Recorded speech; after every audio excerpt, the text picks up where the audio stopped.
여러분에게 질문을 한번 던져보겠습니다. 생애에 내가 살면서 꼭 만나보고 싶은 분, 그러나 아직도 못 만났는데 그런 분이 혹 있는지요? 그분을 내가 꼭 한번 만나봤으면 좋겠다. 아직 만나보지는 못했는데 정말 언젠가는 한 번이라도 만나보고 싶은 분, 혹 그런 분이 계시는지요? 오래전에 만났는데 헤어지고는 소식도 궁금하고 어디에서 무엇을 하며 어떻게 지내는가, 혹 그런 분 계십니까? 문제는 이런 분들을 만나보고 싶은 분들 만나기 위해서 어떤 노력을 하고 있는지요? 그냥 막연히 기다리고 있는지, 아니면 노력을 하는데도 못 만나고 또 어쨌든 지속적으로 만나기 위해서 노력은 하고 있는지요? 그런데 이상한 것은요, 우리 예수님이 죽으시고 부활하신 당시에 제자들만 하더라도 그렇습니다.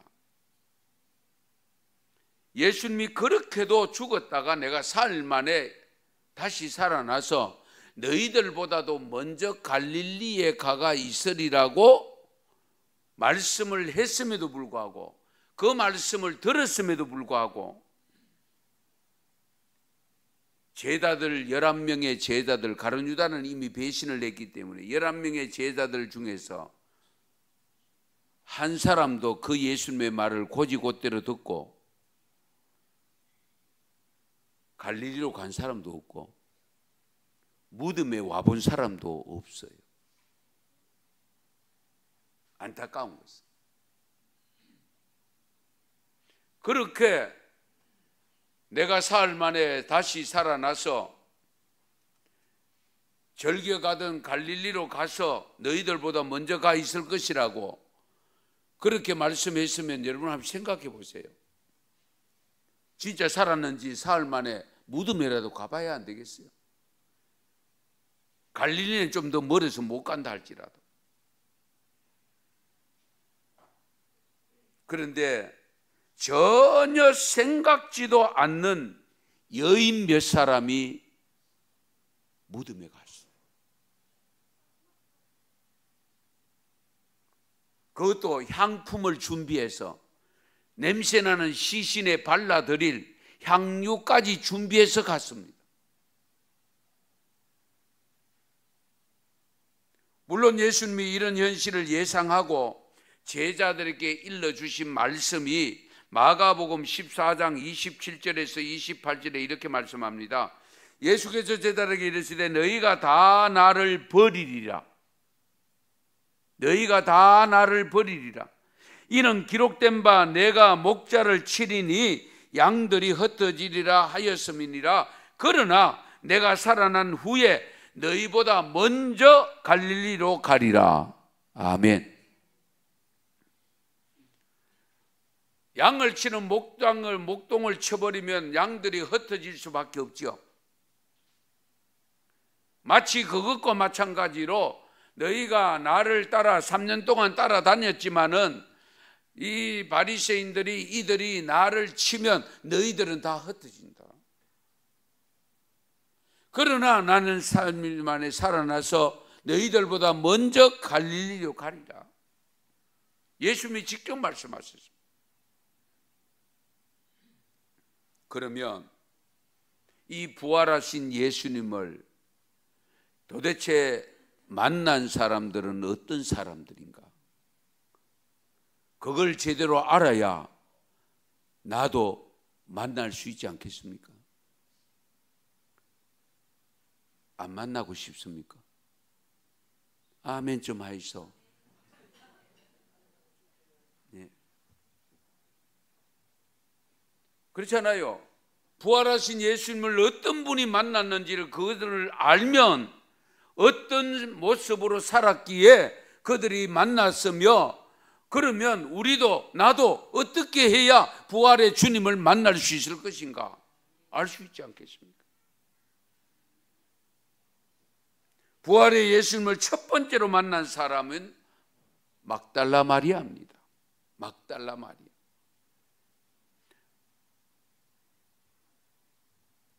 막 달라고 하는 마리아가 아닙니다. 예. 지명 이름이 막달라입니다. 예. 그런데 예수님의 부활을 제일 먼저 목격한 사람이 학자도 아니고 제자도 아니고 부자도 아니고 종교 지도자도 아니고 막달라 마리아인데, 이 막달라 마리아라는 여인이 어떤 여인이냐?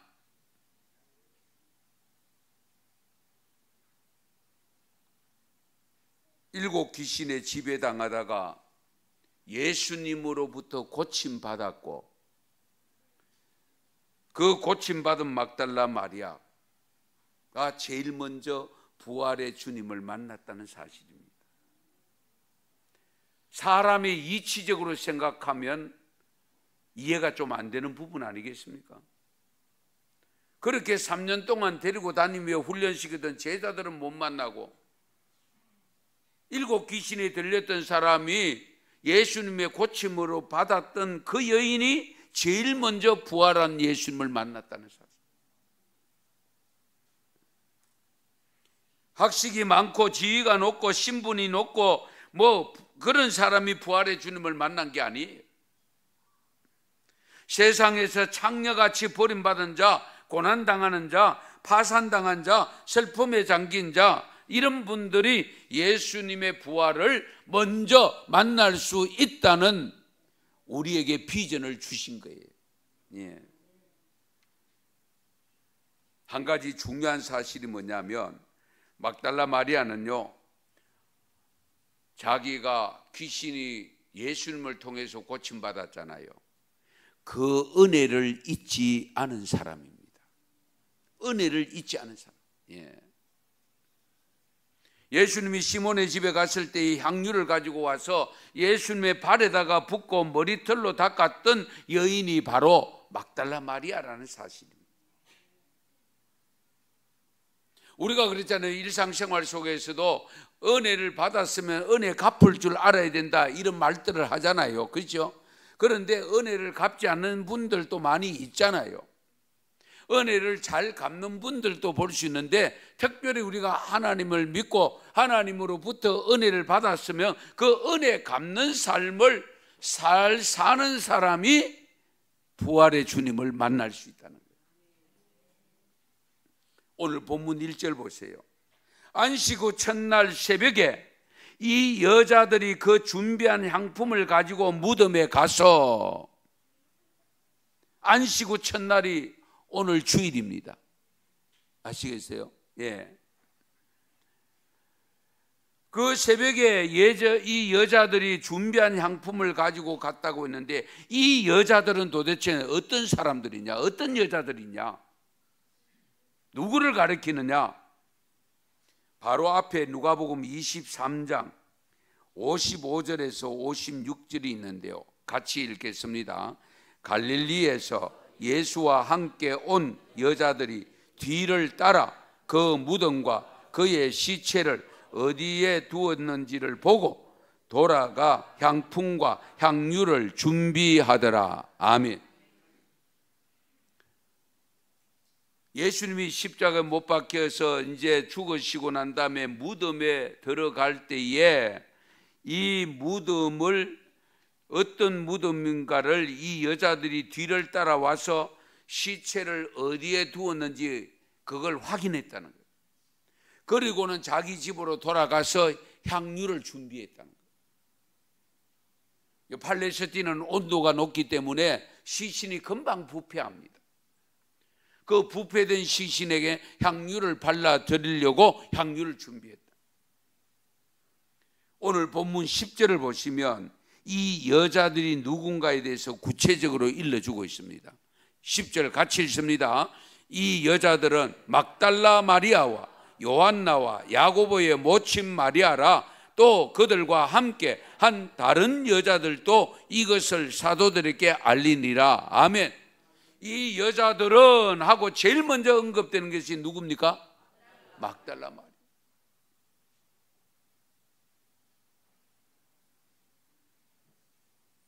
굉장히 중요합니다.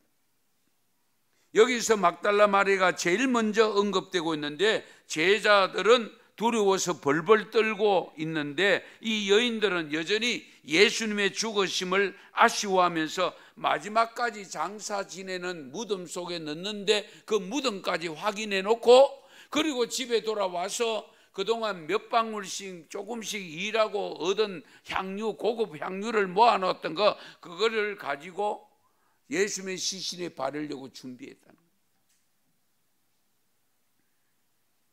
마가복음 16장 9절에 보면 이런 말씀이 있습니다.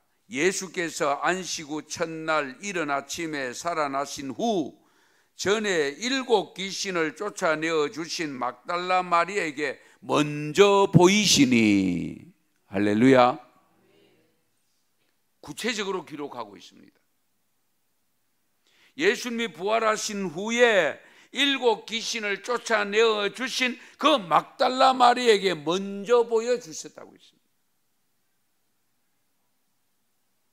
여러 여인들이 예수님이 살아났다는 소식을 듣고 들었지만은 부활하신 예수님이 제일 먼저 보여주신 여인이 누구라고요? 막달라 마리아. 7 귀신에 들렸다가 귀신을 쫓겨냄을 받은 그 은혜를 입은 바로 그 여인에게 예수님이 제일 먼저 보여주신다. 그렇게 된 이유가 뭐냐? 막달라 마리아는 주님으로부터 받은 은혜를 기억하고 그 향유 한 옥합을 갖다가 발에다 붓고 머리에 붓고 했던 여인입니다. 은혜 갚는 삶이 참 중요합니다.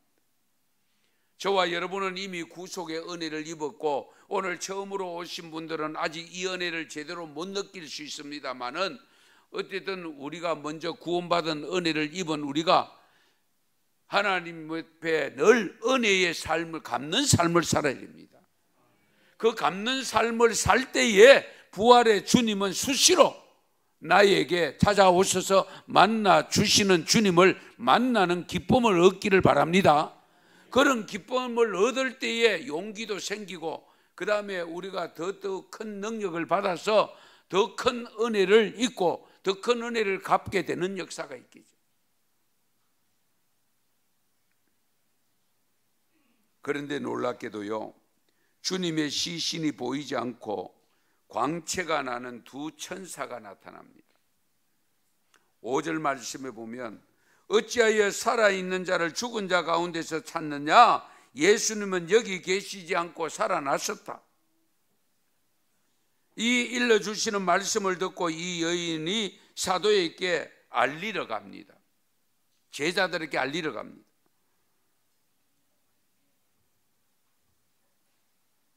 이런 측면에서 우리가 받은 은혜를 소홀히 여기지 않고 반드시 그 은혜를 갚을 때에 하나님은 내가 생각지도 못한 모습으로 다가오셔서 만나주시고 때로는 나에게 필요한 것을 공급도 해주시고 우리에게 필요한 것을 공급해 주셔서 누리게 하시는 그 하나님이 바로 저와 여러분의 하나님입니다. 오늘 처음으로 오신 분들도 이미 먼저 우리가 예수님을 만나서 부활하신 예수님을 만나서 우리도 나도 부활한다는 믿음을 갖고 있기 때문에 여러분을 초대했는데요, 여러분도 오늘 잘 오셨어요. 오신 여러분도 부활의 주님을 만나는 역사가 있기를 바랍니다. 그 다음에 2번째 만난 분이 누구냐? 부활하신 예수님을 2번째 만난 사람이 베드로입니다. 베드로, 제자 베드로입니다. 베드로는 예수님의 수제자로서 예수님에게 불신앙의 모습을 많이 보였던 사람이고 마지막 십자가에 달릴 때 3번이나 부정하고 부인했던 베드로입니다.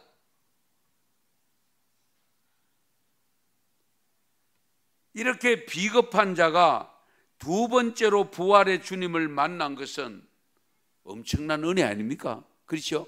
은혜 중에 은혜죠. 복 중에 복입니다. 그러나 베드로에게도 한 가지 중요한 사실을 발견할 수 있습니다. 어떻게 해서 부활하신 주님이 베드로를 만나 주실까? 두 번째로, 그것도 자기를 부정하고 부인했던 제자 베드로인데, 그러나 베드로가 잘한 것이 하나 있습니다. 엄청난 그런 죄를 범했음에도 불구하고 회개했다는 사실입니다. 아시겠어요? 회개했다는 사실. 예.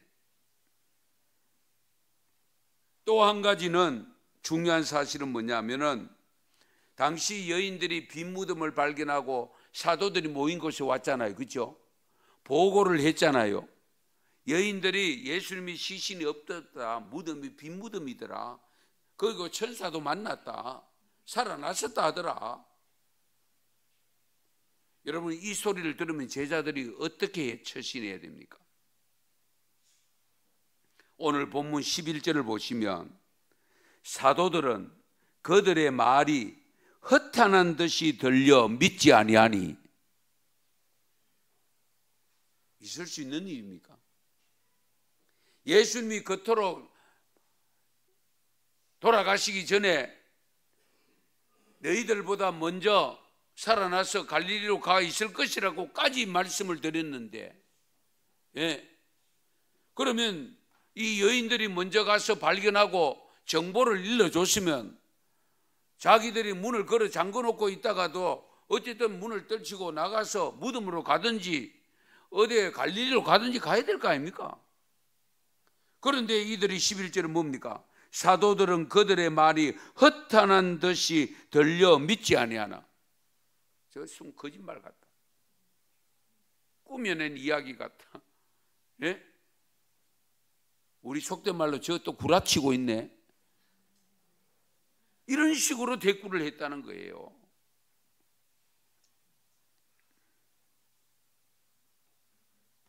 그래도 제자들이 여인들의 말을 가소롭게 여기고 무덤으로 달려가지 않았는데 베드로만 달려갑니다. 오늘 12절 말씀 보세요. 같이 읽습니다. 베드로는 일어나 무덤에 달려가서 구부려 들여다보니 세마포만 보이는지라 그 된 일을 놀랍게 여기며 집으로 돌아가니라. 아멘. 그래도 이 여인들의 정보를 듣고 다른 10명의 제자들은, 예?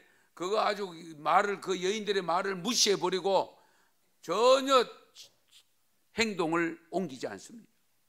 그런데 베드로는 그래도 무덤으로 달려갔습니다. 그 무덤으로 달려가서 빈 무덤을 확인했습니다. 확인하고는 갈릴리로 가야 되는데 자기 집으로 간 것이 조금 아쉽기는 아쉽죠. 그렇죠? 그러나 여기서 부활의 주님이 베드로에게 두 번째로 보여주실 만한 이유가 있었던 거예요. 여러분, 목사를 통해서 주시는 하나님의 말씀을 함부로 무시하면 안 됩니다. 그리고 은혜 받아서 기도하는 성도들의 말을 무시하면 안 돼요. 믿음의 사람들의 말을 귀담아 듣고 정보를 내가 알지 못하는 것을 들었으면 진짜 그런가 하고 확인이라도 하는 믿음을 가지셔야 돼요. 예. 그렇잖아요. 에이, 나하고는 상관없다, 이런 식으로 얼버무려 버리면 절대로 부활한 주님을 못 만나요. 예. 진짜인가? 그런 의구심이 든다 할지라도 실제적으로 확인하는 행동을 취해야 됩니다. 예.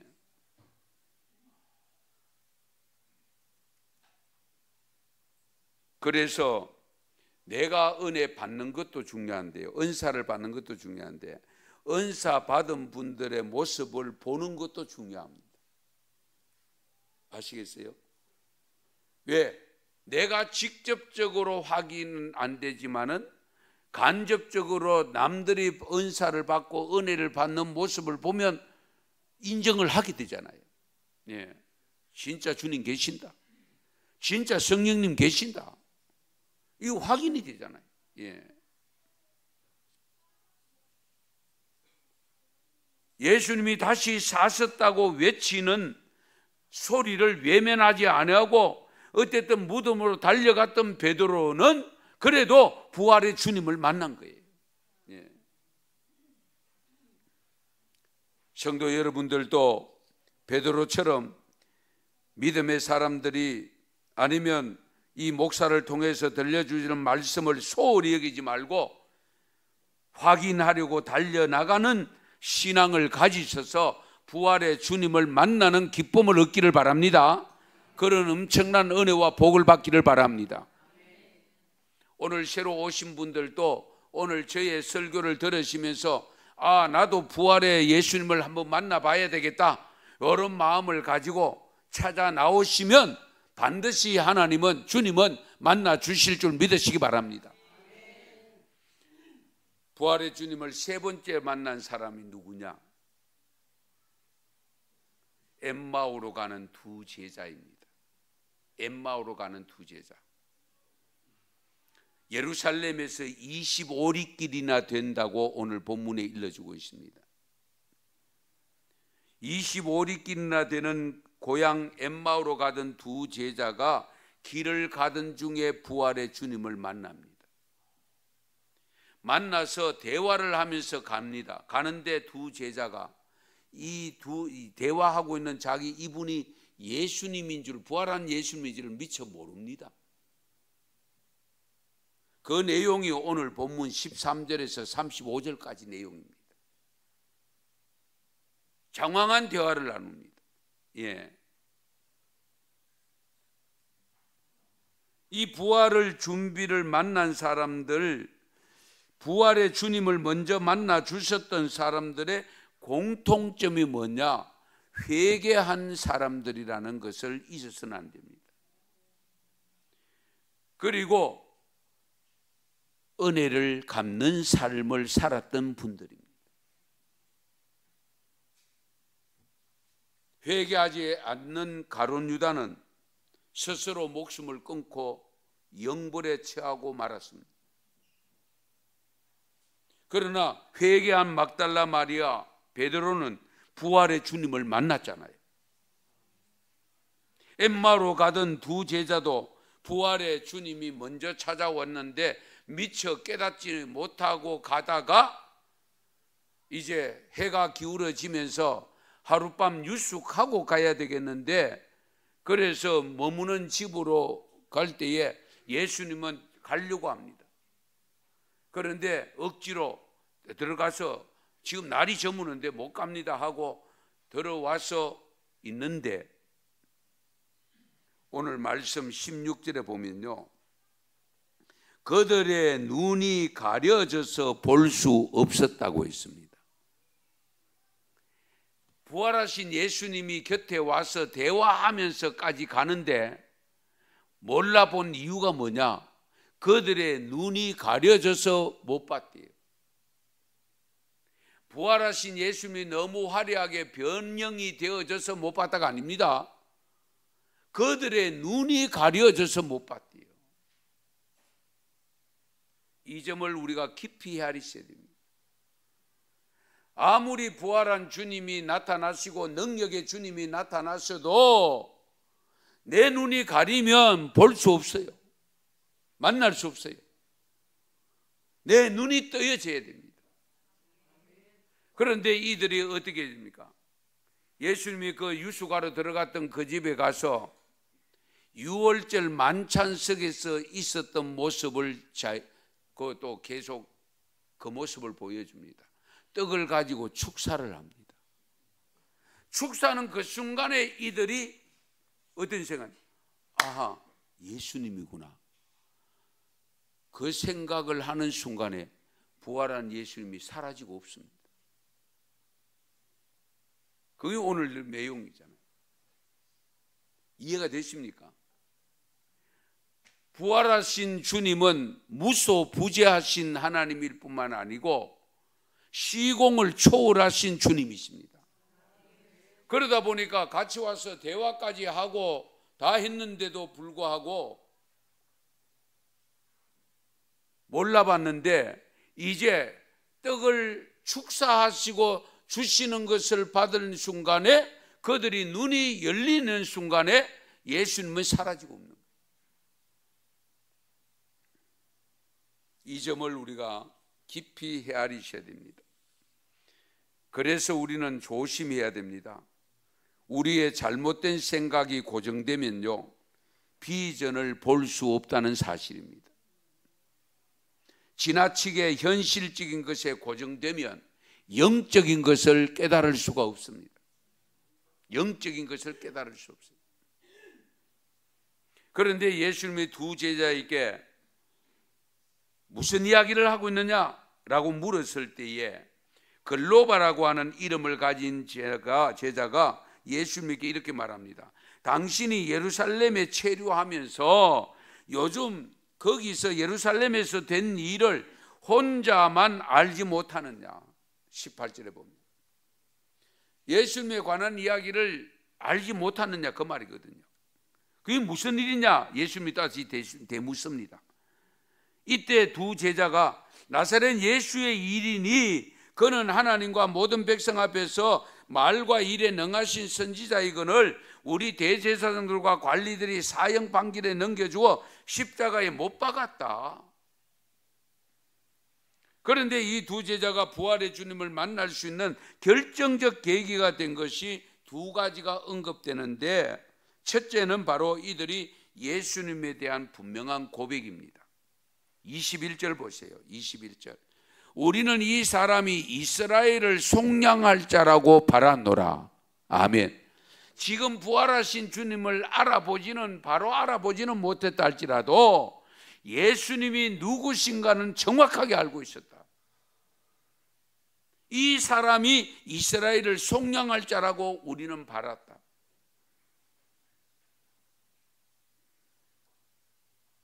이때 부활하신 예수님은 아직도 자신을 알아보지 못하는 두 제자를 향해서 25절에 보면 미련하고 선지자들이 말한 것을 마음에 더디 믿는 자들이여.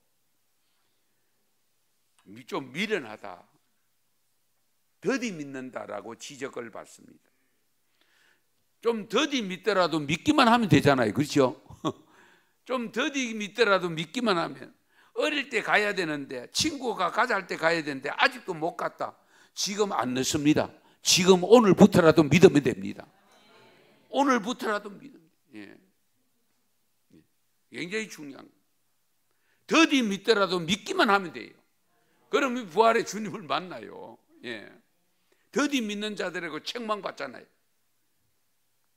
그래서 오늘 읽은 말씀 중에서 28절에서 35절에 보면 두 제자는 난이 저물어 가기 때문에 가까운 마을로 갔고 하룻밤 유숙을 하고 되어지고, 그 안에 들어갔을 때에 부활한 예수님, 아직도 몰라보는 예수님이 이 제자들에게 떡을 가지고 축사하는 순간에 제자들이 눈이 열리고 바라보는 순간에 부활한 주님은 사라지고 없어요.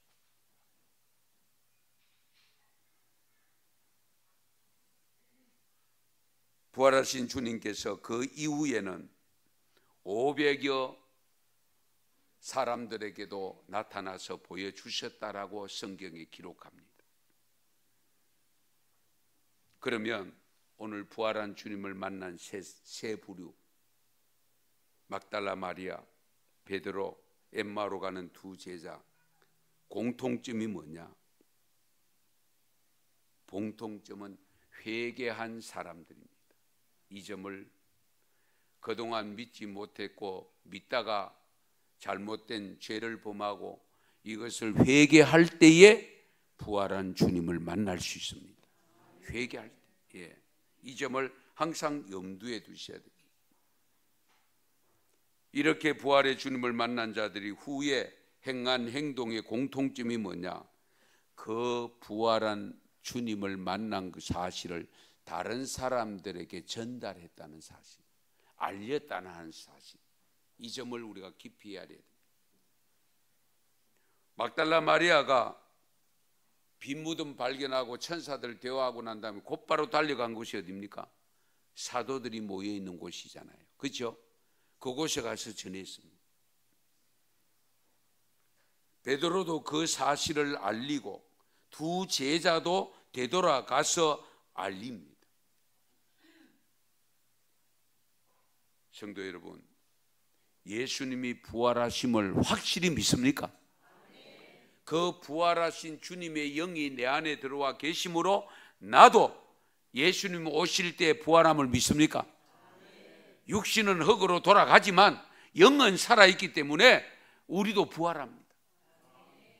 이 사실을 분명히 믿어요. 예. 가장 최근에 발생한 산불로 인해서 발생한 인명피해를 우리 한번 생각해 봅시다. 사망이 31명, 중상이 9명, 경상이 43명, 83명인데 이분들이 이런 불이 나서 재난을 당할 것이라고 생각이나 했습니까? 생각도 못합니다. 있을 수 없는 일이라고 표현합니다. 그런데 다가왔잖아요. 겪었잖아요. 우리가 이 점을 항상 염두에 두셔야 됩니다. 아버지 어머니 학교 잘 다녀오겠습니다.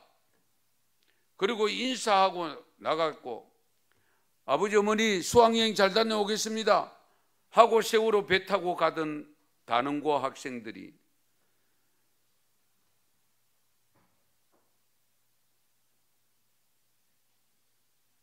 눈물이 납니다마는 지난 4월 16일이 11주년이 되었습니다. 그때에 인명피해가 305명이었는데 단원고 학생이 250명이고 교사가 11명입니다. 우리 기억 속에 잊혀져 가고 있습니다. 한번 생각해 보십시오.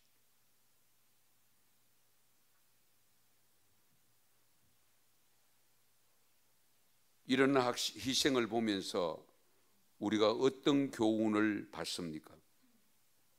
누가복음 13장에 보면 예수님이 중요한 내용의 말씀을 하시는데요. 당시에 빌라도가 갈릴리 사람을 죽이는 일을 자행한 것 같았는데 이 사실을 몇 사람이 예수님에게 보고했을 때에 예수님이 이렇게 대답합니다. 너희는 이 갈릴리 사람들이 이같이 해받음으로 다른 모든 갈릴리 사람보다 죄가 더 있는 줄 아느냐? 그러면서 너희들도 만일 회개치 아니하면 이와 같이 되리라. 그렇게 말씀합니다. 그리고 다른 한 가지 또 예를 더 들면 당시에 실로암 망대가 무너졌을 때에 18명이 사상자가 생겼습니다. 이 사실을 말하면서 이 사람들이 예루살렘의 다른 모든 사람보다 죄가 더 있어서 그런 줄 아느냐? 우리 사람들은 그렇잖아요. 갑자기 무슨 일을 당하면 죄 지은 것이 맞냐? 무슨 죄를 지어가 저러노? 이런 생각하기가 쉽습니다. 그런데 그렇게 사상을 당한 그 세상을 떠난 사람들을 두고 저들이 세상을 떠난 너희들보다 죄가 더 많아서 그런 게 아니다. 그러나 한 가지 분명히 기억해라. 너희들 지금 회개하지 않으면 너희들도 저렇게 죽는다. 그 말씀을 하신 거예요. 회개치 아니하면 너희도 이와 같이 망한다.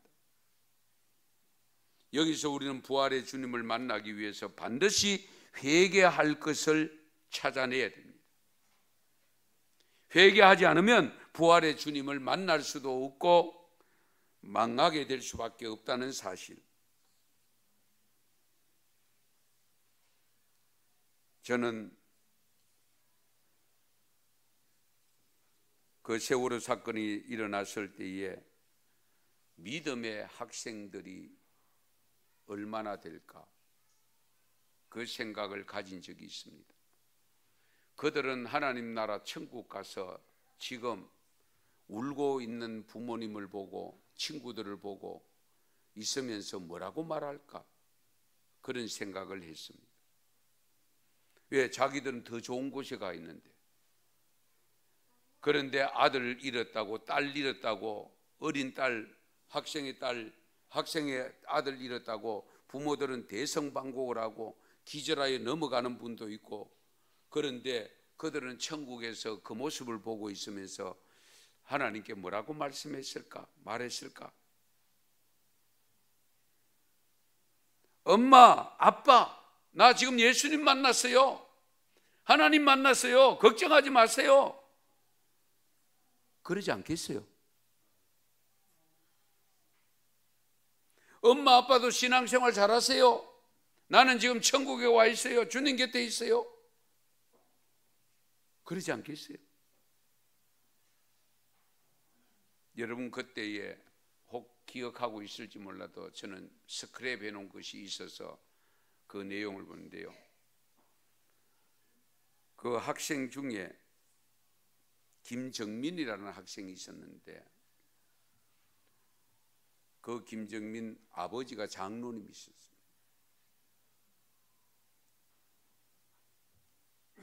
그 장로님이 아들을 잃고 정민이를 잃고 난 다음에 이런 기도 내용을 올려서 그것이 회자가 되었습니다. 요나가 물고기 뱃속에서 하나님의 계획을 깨닫고 회개하고 나온 것처럼 돌아와도 감사하고, 그리 아니하실지라도 정민이가 하나님의 자녀로서 구원받은 것에 감사합니다. 이번 일을 통하여 하나님의 모든 백성들이 생사화복의 주권이 하나님께 있음을 항상 고백하고, 우리의 생명이 영원하지 않음을 인식하고, 잠시 있다 가는 나그네 인생, 하나님의 계획 속에서 말씀과 기도와 현장, 오직 예수 그리스도, 오직 복음으로, 오직 전도자의 삶을 살기를 기도합니다. 아멘. 정말 성숙한 모습의 기도 아닙니까? 예. 아버지가 장로님이셨는데 그 장로님이 이런 기도 내용을 올려서 회자가 되었습니다. 그리고 마지막 말미에 모두들 기도해 주셔서 감사합니다, 그렇게 맺고 있습니다. 성도 여러분, 부활의 주님을 만나는 기쁨이 있기를 바랍니다. 부활의 주님을 만난 기쁨을 가지고 많은 사람들에게 알리는 전도자의 삶이 되시기를 바랍니다. 오늘 처음으로 예배 참여하신 여러분들도 오늘이 인생의 전환점, 터닝 포인트가 되어져서 나도 영생 얻으리라, 나도 부활하리라, 나도 구원받으리라, 언니처럼, 이 이웃처럼, 이 친구처럼 그런 놀라운 고백의 역사가 일어나는 2025년 부활절이 될 수 있기를 축원합니다. 축복합니다. 기도드리겠습니다.